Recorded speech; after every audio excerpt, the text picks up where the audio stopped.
Përshëndetje, unë jam doktori Iselda Sedia dhe sot dua që të flasim për forcën e qetësisë. Jo për forcën që lidhet me tensionin, me përpjekjen e vazhdueshme, apo me nevojën për të qenë gjithmonë të fortë.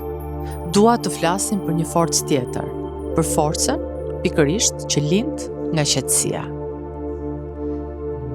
Shpesh mendojmë se forca do të thotë që të përballosh gjithçka, të mos lëkundesh, të mos tregosh dobësi.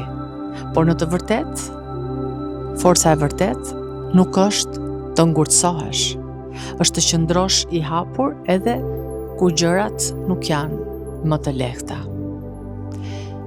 Pikërisht meditimi na mëson se qetësia nuk është mungesë energjie, sepse kur mendja qetësohet, energjia që më parë shpenzohej në tension, kthehet në qetësi.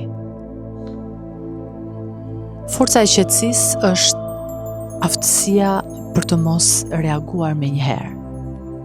Është të krijosh një hapësirë të vogël mes asaj që ndodh dhe mënyra se si ti zgjedh të përgjigjesh, sepse pikërisht aty në atë ndalesë të shkurtër ne nuk jemi më të drejtuar nga impulsi apo nga frika, nga emocionet që duam të reagojmë menjëherë. Ne pikërisht aty kuptojmë se çdo situatë kërkon një reagim dhe jo çdo mendim është i vërtet, jo çdo emocion duhet të veprojë pikërisht në atë moment.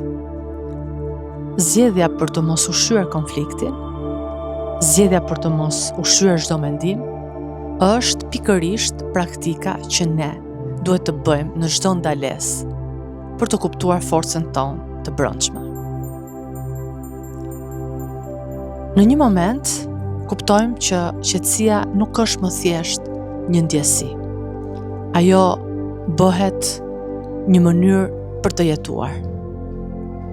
Dhe sa herë që zgjedh të marrësh frymë në mes të një momenti të vështirë, ti aty po ndërton stabilitet. Sa herë që zgjedh të mos ushqesh konfliktin brenda vetes, ti aty po ndërton qetësinë. Dhe kjo është një forcë që nuk ka nevojë për zhurmë. Sepse në fund fare forca më e madhe nuk është të kontrollojmë gjithçka.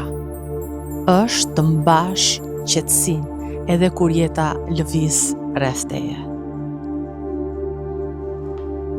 Faleminderit që po zgjedh qetësinë, faleminderit që po zgjedh ndërgjegjen.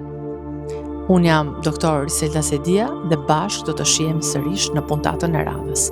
Deri atëherë, miropafshim.